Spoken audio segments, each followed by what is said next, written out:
Greetings all.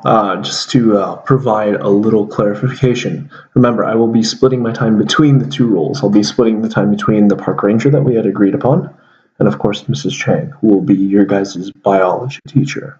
I will tell you a logical break between the two, and for that, we will get started. It may be a little long, I apologize in advance. So, a little bit about me. Hi, my name's Michael Smith. I'm the park ranger for the Santa Anita Mountain Range. I've been the park ranger there for quite some time. I've been there for about 12 years as of now.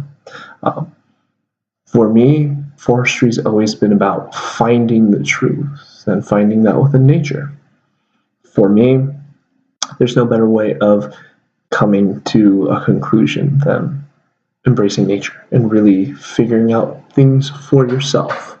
For me, it was a surprise that day. Like I said, I feel ashamed, but at times it seemed that perhaps the forest isn't the most safe place in the world. For me, what happens there is sacred. It's a place where I can relax and enjoy my time. It's a place where I can understand pieces and come to know that everything is meant to be the way it's supposed to be. Now, what that means is that with all distractions aside, it's my sacred place. It's my happy place. It's the place that I can relax and enjoy my time. I love my job, and more than anything, that's what comes first for me, my job. Now, I would be lying if I said that I've never encountered these three people before. Throughout my time as the forest ranger, I've come to become very close with Michael, John, and of course Garcon. They usually stop by about 3 to 4 times a week, and usually during those periods of time, they spend about half of it just patrolling grounds and looking at it. They spend plenty of time just discussing their issues, talking and walking. For everything there, and for all intents and purposes, the boys really seem to enjoy their time at the forest. My biggest thing is that I want them to know that no matter what, they always have a safe haven, and that everybody has that right. However, sometimes that safe haven becomes a little corrupted.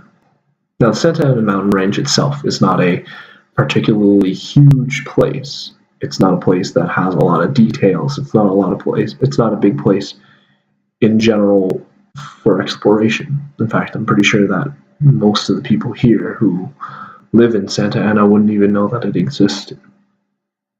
However, that sanctuary becomes intertwined with problems once things happen. Now, I'm not saying that Michael, Jean, and Garcon are always problematic. In fact, most of the time they're very, very respectful, as they usually check in with me, say hello, and spend a lot of time there. However, my relationship with them is nothing more than just visitor and park ranger. I've never known them previously to this year, and as far as I know, their interest just stems in nature. Now, in terms of the incident itself, because that seems to be the biggest decision point, this incident was unlike any other. Usually Michael, Jean, and Garcon only come around during the weekends, and they're usually with their parents at times. In fact, if you ask their parents, they'd probably tell you that most of the time they spend it wandering and finding their own paths. They know the forest like the back of their hand. But that said, there have been plenty of other places that they've explored that even I don't have great knowledge over. For me, that incident happened late. They came and checked in after hours, and they said they needed to talk with somebody in a nice, calm, quiet place. I told them that the best place would be slightly off the beaten path, right next to, of course, the bigger forest area. Now, when they're ready for it, they were able to talk and enjoy time there. Sure, it's different, it's unique, but for them, it seemed to be the best policy. Now, obviously, I didn't hear much that night. Unfortunately, it was late. I was listening to the radio, making sure that nothing was going on, and of course, I was standing outside the area with the boys. I would have known because it's my responsibility. There were no parents there, and while they simply were charges of their parents, and while they usually come with their parents, I still felt a sense of indebtedness. After all, they're the ones who always frequent our forest. They're the ones who give me tips on how to find my ways back when I can't figure it out. They're the ones who help me navigate every part of the forest, and that's what makes it amazing. In terms of the forest itself, it hardly ever has crime. After all, it's just a forest. Most people don't think of it as a place to, commit some heinous crime, but apparently on this night, those three boys did. Now, in terms of hearing anything, again, I didn't hear anything. There was some talking, and once that talking got louder and louder and louder, and the arguments seemed to get more incomprehensible to me, or at least illogical, I took a step away because I wasn't sure of what was going to happen. I felt that it was private and that they needed the time to discuss it, get themselves ready, and really, really acclimate to it. That said, this was also the first time that I saw another boy pop up. Prior to all these noises and these yellings, a fourth boy had shown up. He didn't really introduce himself, he merely said that he was going to wait for Michael, Jean, and Garçon. So I sent him on his way, straight to where they were waiting. They talked there for about an hour and a half at most, and once they were gone, it seemed like nothing was amiss. I went to the place, I checked around the basic path, and I saw very little. Now that's a problem, because apparently, at that scene, deeper into the forest, they had found the body of the fourth boy. I hadn't stopped to really think about it. After all, I didn't even log them in. This was done out of courtesy for these three boys who I'd gotten to know so well over the past year. Now, the only problem with this, apparently, is that these boys have been voiced as, well, the subject of a murder investigation. Do I think that they're capable of it? Surely everybody is capable of it. Do I think that they did it? It seems impossible. The boys wouldn't hurt a fly, or at least Michael wouldn't. As much as he is a large human being, he's a very, very soft, kind-hearted person. He'd often tell me of his issues and his problems, and his strange fascination with a quote-unquote mystery lover whom he never had the courage to disclose. He said that overall their biggest thing is that they always end up talking, this mystery lover and him, even though it's a forbidden love. He equated it to what they were reading in English class, which is that of Romeo and Juliet, a love so forbidden that it would never happen in a million years. Now the problem with this, again, is that I've been questioned countless times about the relationship between the boys in the forest. For them, it was a safe haven, but they weren't introduced to it out of a whim. Or rather, they were introduced to it because of a class field trip. The very first time they ever came to the forest, and the very first time they ever were introduced to it, was through Mrs. Chang. Now, Mrs. Chang herself was a very intricate, unique personality. Fascinating, albeit at times, but other times just a complete mystery to me. She ended up coming there with Mark and Michael and basically their entire class. She had dragged off several of them just to hang out at the forest, to really get acclimated to it, to study nature for their biology class. It seemed like a place where she could have them have a safe haven, because their own school environment was a little rough. In terms of me being close to Mrs. Chang, I'd be lying if I said I didn't know her. I'd grown up with her as a friend, a confidant. I'd known her for over 20 years, and that's the only reason why she visits the park. She knows that no matter what this forest holds, that I know it pretty well, and that I'll be able to help her navigate through it and help her through each step, just like I had been for years now. I would always be there for her, and she knew that. Now, with regards to whether or not Miss Chang was there, I'm afraid that's a little hard to tell. I couldn't tell if there were any other boys there. I couldn't tell if there were any other people there other than those 4 that I'd let in. However, once I did walk Mark down to the path, there was nobody at the attendance booth. It's very possible that somebody could have followed them there and heard it, seen it, or otherwise. There are, of course, tire tracks everywhere, but that's a standard going rate because we're in a forest next to a parking area. I didn't check it carefully. It's possible that there were fresh tire tracks. But then again, I had also driven my car recently. It's hard to tell, and with regards to evidence of a crime there, it seemed improbable. There was no blood stains next to the entrance of the forest. There was no mischief in general. As a whole, the night went smoothly, and to suspect anything went wrong just seems improper. This place of solitude, with all of it, it seems like it's just a very simple place. Now, the other biggest question that seems to be coming up a lot, especially from the police, is this. Do I have any relations to Harper or Jake, the parents involved in this case? Garcon's mother, and of course Jake's, who is Mark's father. Now, Jake, I did not know. Jake and Mark were new to town. All I knew about them is that apparently what the newspaper published. It's the fact that they were always here in town. They were the new people. We should treat them nicely. After all, it's a small town, small area, and small school. Notwithstanding, I did know Harper. Harper had grown up with Mrs. Chang and myself. Knew we had always been close throughout high school. In fact, Harper was my high school sweetheart. She understood that the boys would often come wandering to the forest because it's a place of solitude. She also knew that I would take care of them no matter what. So, in essence, Harper was always one to be very trusting. She was always one to understand, to know, and to evaluate honestly.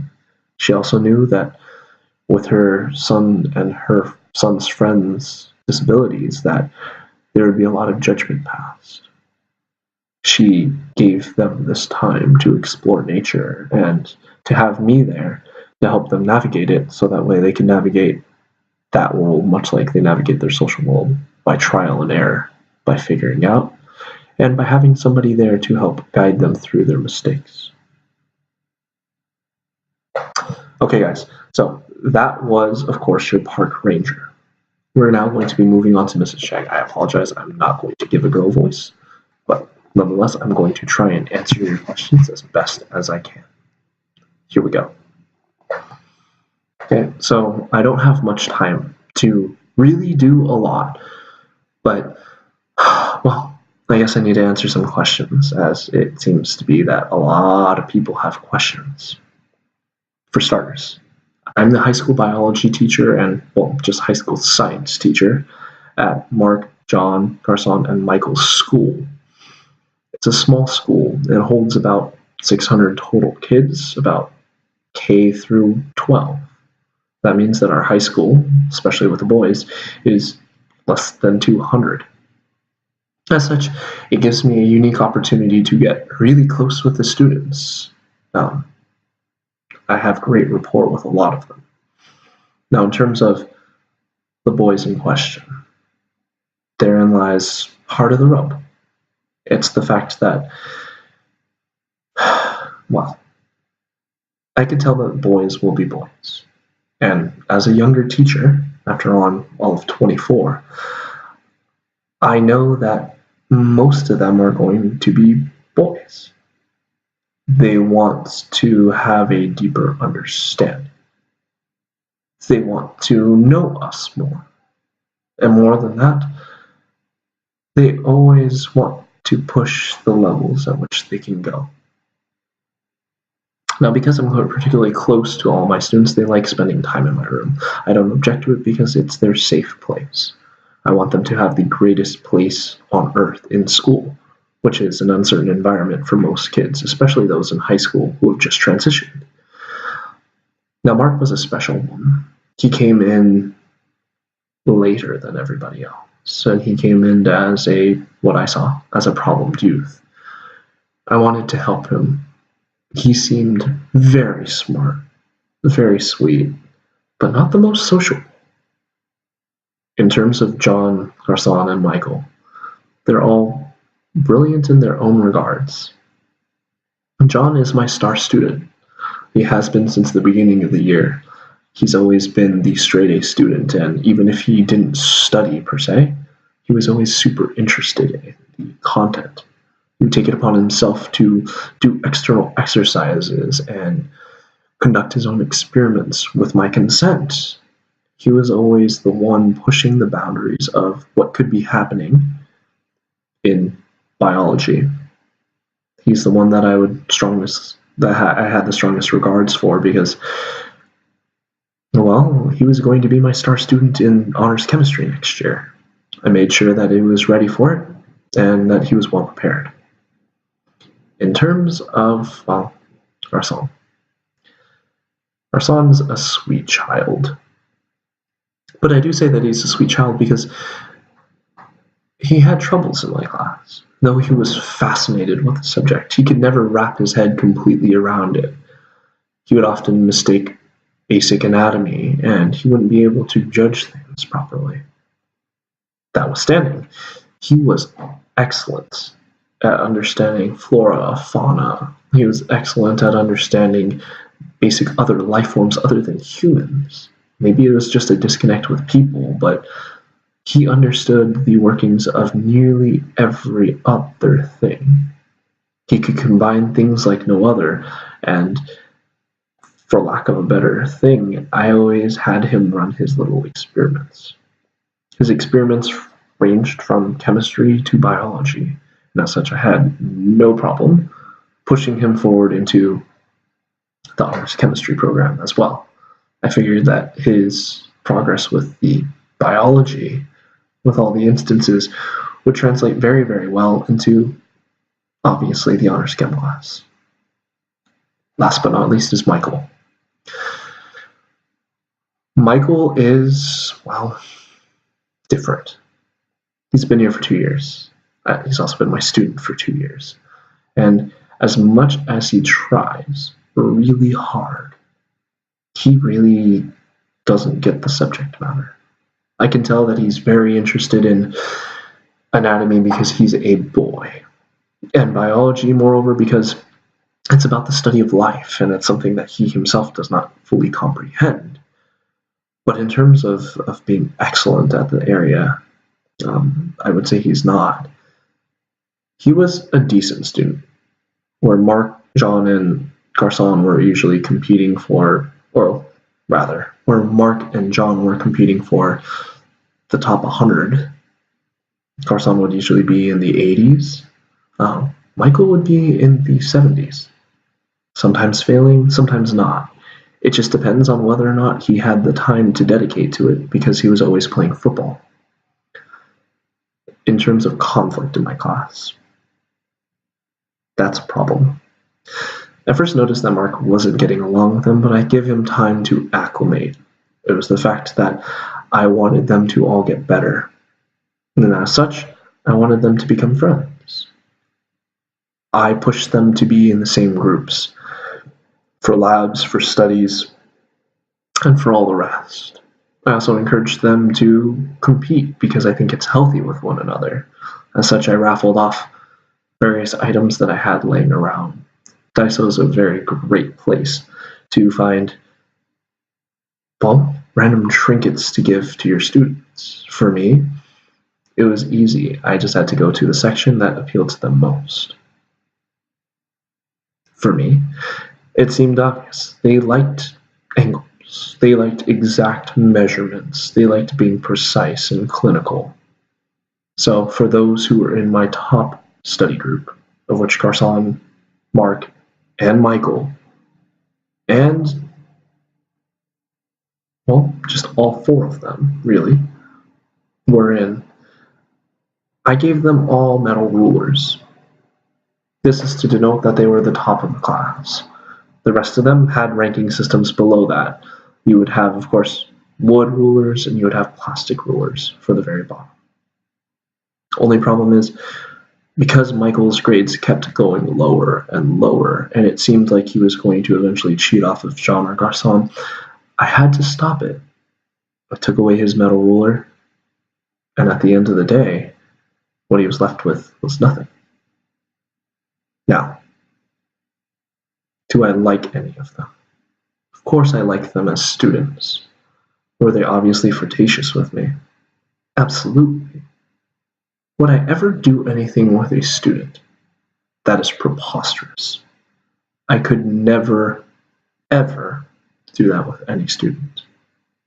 It just makes problems worse.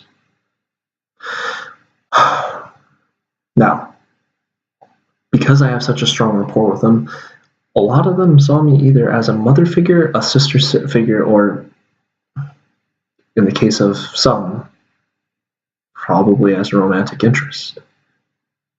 It becomes hard to see that, especially because that one who wanted me to be his romantic interest was Mark. He wasn't the best adjusted.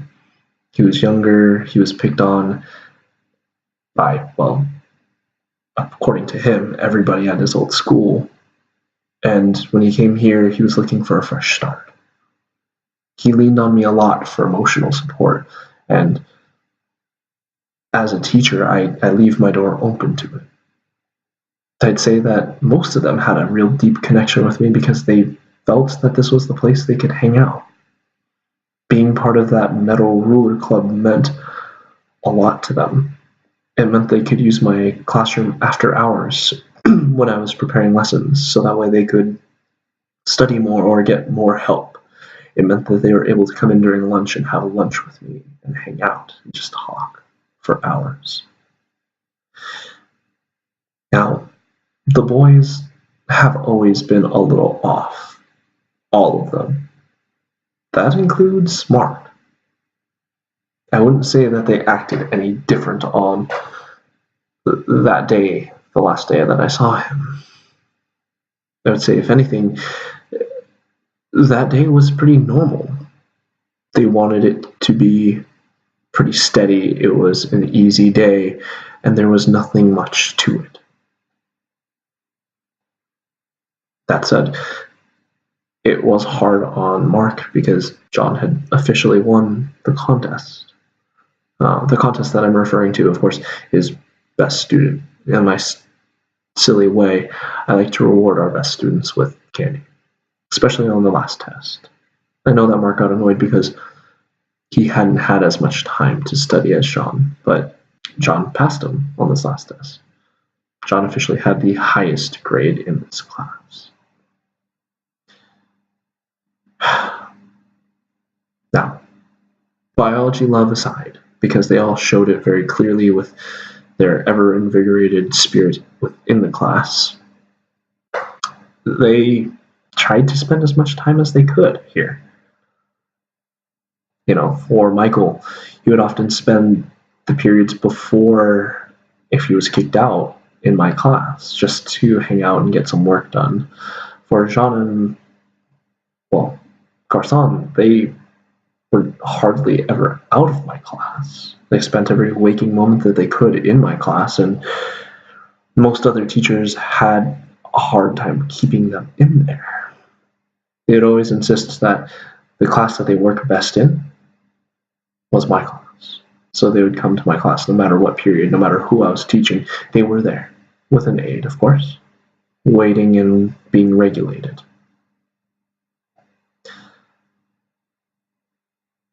Now, I never stopped them from fighting in class. I would simply reprimand them, and on the occasions that the bullying got too extreme, I would, of course, tell Mr. Ball. Mr. Ball is, of course, our school vice principal who handles discipline. He himself has dealt with Mark on a number of occasions, and, of course, he would tell Mark to calm down, to stop, to think about what he's doing and regulate it better. But for some of the time, it just seemed like it fell upon deaf ears. Now, because I have a close relationship with the park ranger, I can say this. It's the fact that everything that I do, everything that I say, is because of that advice he gave me. He was an older brother figure to me. I had known him for a long time. He's 6 years older. I had grown up on the same street as him, and we were close. Did I ever find him romantically interesting? No. But that's different. It's a different story. It's the fact that sometimes when you get older, things change. You need people more than ever. And for me,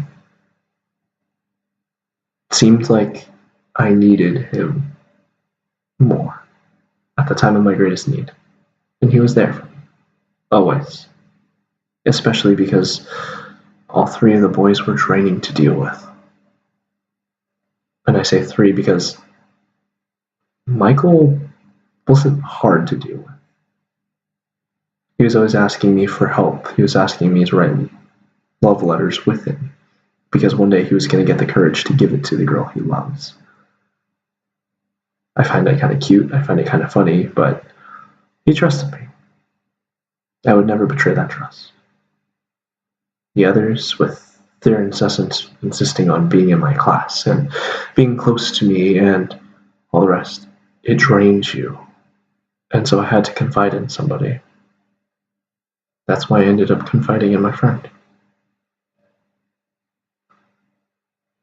Okay, guys, so that will conclude the interviews for both of these people. If you have additional questions on them, you can always interview them when I come back to school. That's it. Any questions? Interview them when I come back to school. All I want you guys to do, based on this information, take down notes. Recall, rewind, do what you need to do, but take down any notes that are from this video. I'll also leave express pieces for the sub. This will all help you guys build your case. With that said, best of luck, and I will see you guys on Friday.